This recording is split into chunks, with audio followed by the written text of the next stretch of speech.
토요일 새벽에 만난 하나님 오신 여러분들을 환영합니다. 같이 기도하겠습니다. 하나님, 좋은 주말입니다. 하나님이 허락해 주신 이 좋은 날을 또 하나님의 말씀으로 시작할 수 있게 해주시니 감사합니다. 하나님, 우리의 마음의 문을 활짝 엽니다.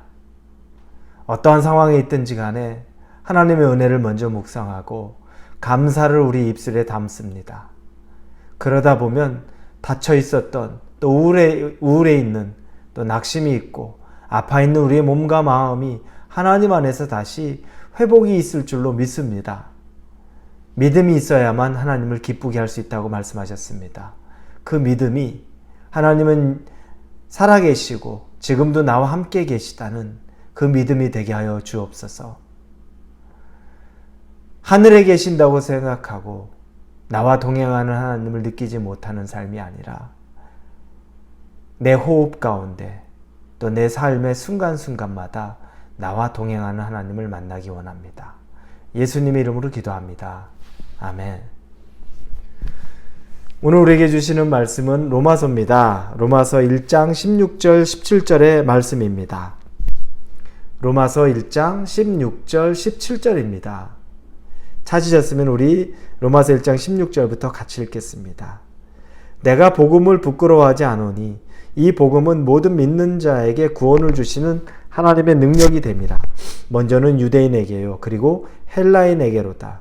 복음에는 하나님의 의가 나타나서 믿음으로 믿음에 이르게 하나니 기록된 바 오직 의인은 믿음으로 말미암아 살리라 함과 같으니라. 아멘.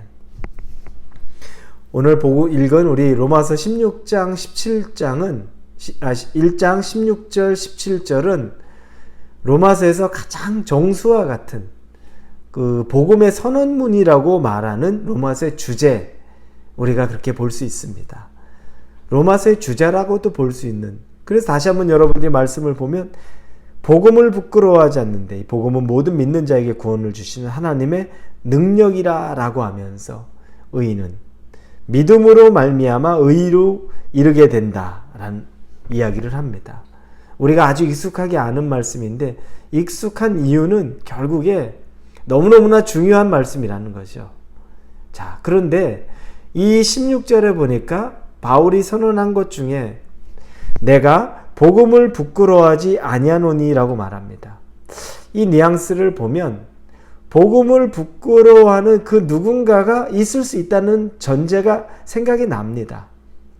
복음을 말하는 것이 약간 두렵기도 하고 꺼내기가 조금 어려운 내용이기도 하고 사람들에게 책 잡힐 만한, 사람들에게 또 비난받을 만한, 사람들의 좀 우스갯소리를 당할 수 있을 만한 그런 것 좀 짐작이 가지 않습니까? 충분히 그랬을 수 있습니다. 이 복음을 전하면 그 당시에 고등 종교라고 할 수 있겠죠. 그 당시에 있는 또 많은 로마에 얼마나 많은 우상의 숭배자들이 있습니까? 그리고 그 당시에 또 그리스, 로마 문화라는 것이 굉장히 선진적인 문화였죠. 수준이 높습니다. 그 관점에서 볼 때 예수 그리스도의 복음이라는 것이 하찮아 보일 수 있습니다. 이게 뭐야? 유대인들이 믿고 있는 하나의 지역적인 종교로 생각할 수 있죠. 아주 대단한 내용을 가지고 있지 않은 것 정도로. 그러니 말을 꺼내면 어디서 이런 하찮은 걸 가지고 와서 얘기를 하려고 그래? 라고 얘기할 수 있습니다. 형태도 없죠. 모든 이방신들은 멋진 금으로 된 신상도 있고 아주 형태가 조각상도 있고 그런데 이 기독교는 형태도 없어요. 그러니 어떤 것으로도 이렇게 드러나 있는 것이 별로 없습니다. 부끄러워할 수 있다는 겁니다. 충분히 그럴 수 있죠. 예수님 때에도 그랬습니다. 마가복음의 8장 38절에 보면 이렇게 쓰여 있습니다. 누구든지 이 음란하고 죄 많은 세대에서 나와 내 말을 부끄러워하면 인자도 아버지의 영광으로 거룩한 천사들과 함께 올 때 그 사람을 부끄러워하리라. 그 당시에 이 음란하고 죄 많은 세대에서 예수님을 부끄러워했고 그리고 예수님이 하신 말씀, 복음이죠. 이 복음을 부끄러워하던 사람들이 있었다는 겁니다. 예수님 때에도 그랬어요. 너무너무 잘 알고 있어요. 하물며 바울은 또 어땠겠습니까? 더하면 더했지 덜하진 않았겠죠. 자, 이런 상황에 놓여 있으니 복음을 부끄러워하는 상황이 되는데, 그런데 바울이 선언하죠. 나는 복음을 부끄러워하지 않는다. 그럼 왜 복음을 부끄러워하지 않을까요? 여러분도 혹시 복음 부끄러워하지 않습니까? 은혜는 받은 것이 있는데 누군가에게 복음을 전하는 것 자체가 입이 떨어지지 않고, 기도한다 그러면 공식적으로 공개적으로 기도하는 게 민망해서 식사 기도할 때 그냥 눈 감았다 뜨는 정도로 고개 숙이지 않고 손도 모으지 않고, 꼭 뭐 고개를 숙여야 되고 손을 모아야 되는 것은 아니지만 다른 사람을 의식하느라고 그런 것들 안 하고 싶어서. 혹시 여러분 그런 것 아닙니까? 누가 나 보면 옛날로 말하면 예수쟁이다. 크리스찬? 이 시대의 크리스찬이라 그러면 시대에 뒤떨어진 사람인 것처럼, 올드한 사람인 거죠. 그게 싫어가지고 얘기 한마디 안 꺼내는 것. 우리도 그럴 수 있죠. 예수님 때도 그랬고 지금도 그렇습니다. 그럼 바울은 왜 복음을 부끄러워하지 않는다고 말했을까요? 그 바로 전개된 내용이 16절 뒷부분에 보니까 이 복음은 모든 믿는 자에게 구원을 주시는 하나님의 능력이 됨이라. 복음의 능력, 이걸 바울이 알았던 겁니다. 복음의 능력, 구원받았고 구원의 능력이고, 그리고 이 복음의 능력으로 살아가는 것은 세상의 어떤 마귀의 시험이나 우리에게 주는 좌절이나 세상의 정욕에 대한 것들도 복음의 능력으로 이겨내는 겁니다. 얼마나 여러분 우리 정욕에 가득합니까? 세상에서 높아지고 싶은 욕구도 있고, 모든 걸 인정받고 싶고 갖고 싶은 것도 얼마나 많습니까? 바울이 왜 안 그랬습니까? 바울은 출신 성분도 좋았고 로마의 시민권도 있었고 똑똑했고 바리새인이었고 높은 지위에 충분히 있는 사람이었는데, 그래서 더 높은 곳으로 더 열심으로 살아가는 사람인데, 예수 그리스도를 만나고 난 이후에, 다메섹으로 가는 길가에서 만난 예수님을 만난 이후에 복음의 능력을 경험하고 난 다음에 그는 모든 것이 아무 가치가 없는 것들, 배설물과 같이 여겼다고 말합니다. 이건 복음의 능력을 알고부터 세상의 것들은 아무 능력이 없다는 것을 뼈저리게 느낀 거죠. 바울은 복음의 능력을 경험했습니다. 여러분, 우리가 이 세상에서 승리하고 살려면 복음의 능력을 경험해야 됩니다. 이 복음은 여러분을 이렇게 세웁니다. 낙심되어 있습니까?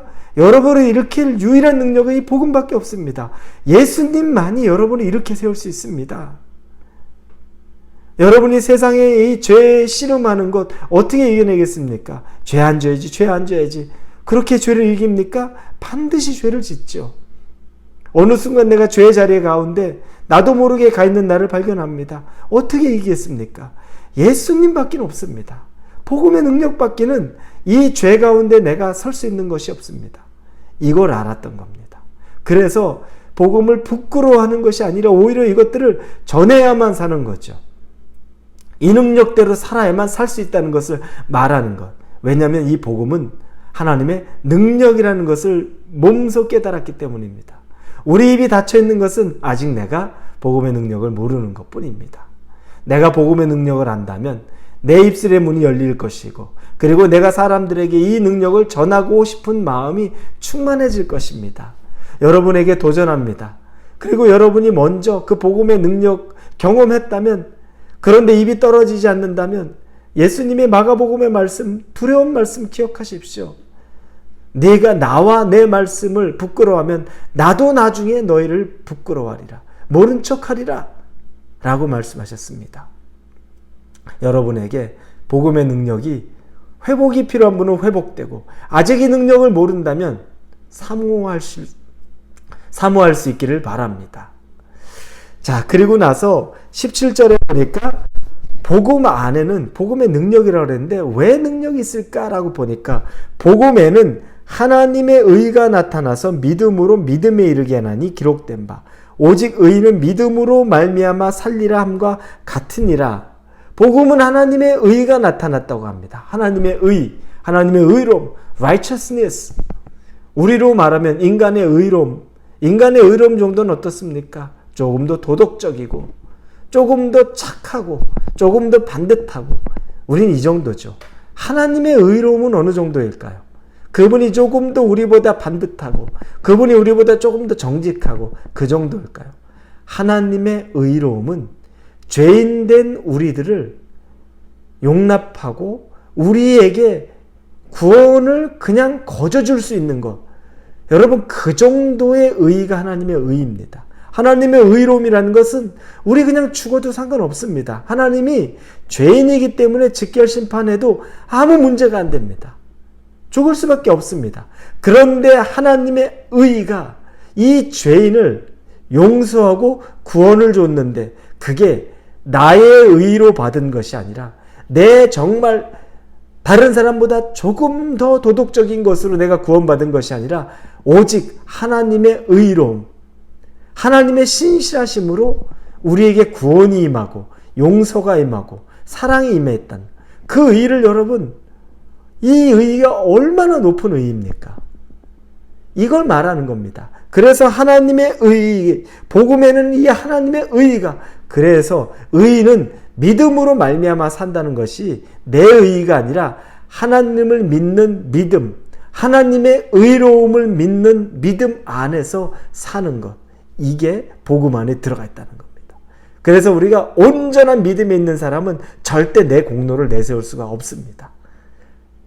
나는 정말 죄인 중에 괴수가 될 수밖에 없었다는 그 바울의 고백이 복음이 들어간 사람이면 그렇습니다. 그런데 여전히 나는 괜찮고 저 사람은 좀 지저분하고 나는 좀 선한데 저 사람은 아직 악하고, 우리가 나의 의로움이 앞서는 거죠. 나의 의로움은 중요하지 않습니다. 하나님의 의로움, 그 의로움보다 중요한 건 없습니다. 왜냐하면 하나님의 의로움으로 죄인된 우리가 구원을 얻을 수 있기 때문입니다. 사랑하는 우리 성도 여러분, 여러분 안에 복음의 능력이 경험되고 하나님의 의로움 앞에 여러분의 그 정말 보잘것없는 의, 그것들은 다 사라질 수 있기를 예수님의 이름으로 축원합니다. 기도합니다. 하나님 안에서 의롭게 된 것을 감사드립니다. 죄인이 의인 되었습니다. 내 공로가 아니라 하나님의 은혜입니다. 그 은혜에 감사를 드립니다. 예수님의 이름으로 기도합니다. 아멘.